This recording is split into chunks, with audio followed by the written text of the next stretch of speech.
রাত গভীর হলে হিমালয়ের পাদদেশ থেকে নেমে আসা হিমশীতল বাতাস শিলিগুড়ির চা বাগানগুলোর উপর দিয়ে বয়ে যায়। দূর থেকে দেখলে মনে হবে এটি পৃথিবীর সবচেয়ে শান্ত ও নিরিবিলি অঞ্চলগুলোর একটি। কিন্তু স্যাটেলাইটের চোখে, সামরিক মানচিত্রের চোখে এবং ভূ রাজনীতির চোখে শিলিগুড়ি মোটেও শান্ত নয়।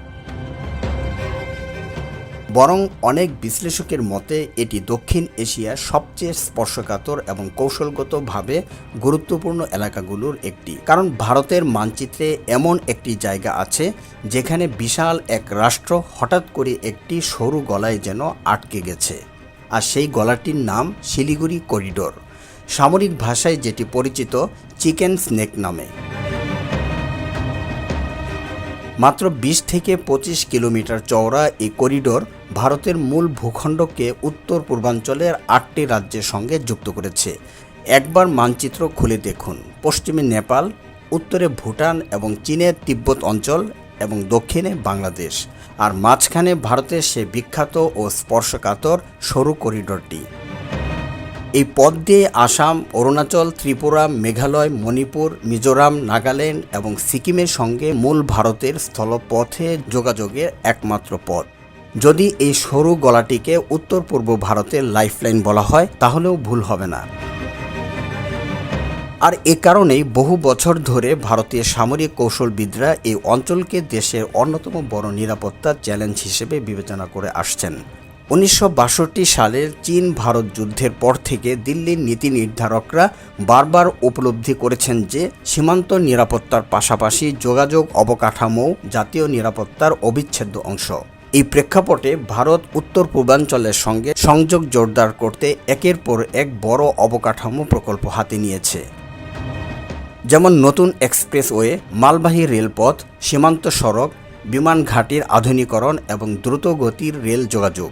সরকারি ভাষায় এগুলো উন্নয়ন প্রকল্প, কিন্তু কৌশলগত বিশ্লেষকদের মতে এসব প্রকল্পের আরেকটি গুরুত্বপূর্ণ দিক হল সামরিক গতিশীলতা বৃদ্ধি।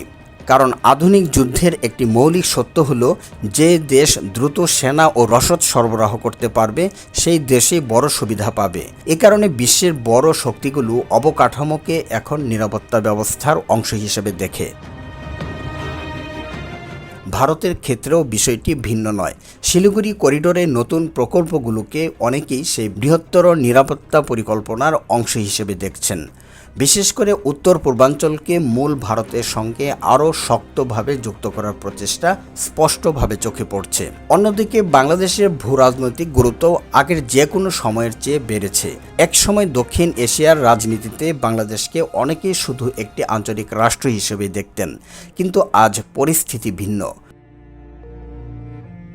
বাংলাদেশ এখন বঙ্গোপসাগরীয় বাণিজ্যের গুরুত্বপূর্ণ কেন্দ্র, দক্ষিণ ও দক্ষিণ পূর্ব এশিয়ার সংযোগস্থল, বহু আন্তর্জাতিক শক্তির কৌশলগত আগ্রহের কেন্দ্রবিন্দু। চীন, ভারত, যুক্তরাষ্ট্র, জাপান সবাই এখন এ কারণে বাংলাদেশকে গুরুত্ব দিচ্ছে। একসময় ভারত মনে করেছিল এই ভৌগোলিক কৌশলের একমাত্র সুবিধাভোগী রাষ্ট্র তারাই, কিন্তু বাংলাদেশের পরিবর্তিত পরিস্থিতি তাদের সেই হিসাবের পরিবর্তন ঘটিয়েছে। ফলে অনেক কিছুই এখন ভিন্নভাবে ভাবতে হচ্ছে। প্রশ্ন হলো, ভারত কি শুধুই উন্নয়নের জন্য উত্তর পূর্বাঞ্চলে এই বিশাল অবকাঠামো গড়ে তুলেছে, নাকি এর পেছনে রয়েছে আরও বড় কোনো নিরাপত্তা কৌশল? আরেকটি প্রশ্ন, দক্ষিণ এশিয়ার ভবিষ্যৎ ভূ রাজনীতিতে বাংলাদেশ কি শুধু একজন দর্শক থাকবে, নাকি নিজস্ব কৌশল অবস্থান আরও শক্তিশালী করবে? বিশ্ব রাজনীতির দাবার বোর্ডে কখনো কখনো একটি ছোট্ট ঘরও পুরো খেলার গতিপথ বদলে দিতে পারে। শিলিগুড়ি করিডোর ঠিক তেমনই একটি জায়গা, মাত্র ২২ কিলোমিটারের একটি সরু গলা, কিন্তু এর সঙ্গে জড়িয়ে আছে কোটি কোটি মানুষের ভবিষ্যৎ, আঞ্চলিক নিরাপত্তা এবং দক্ষিণ এশিয়ার শক্তির ভারসাম্য।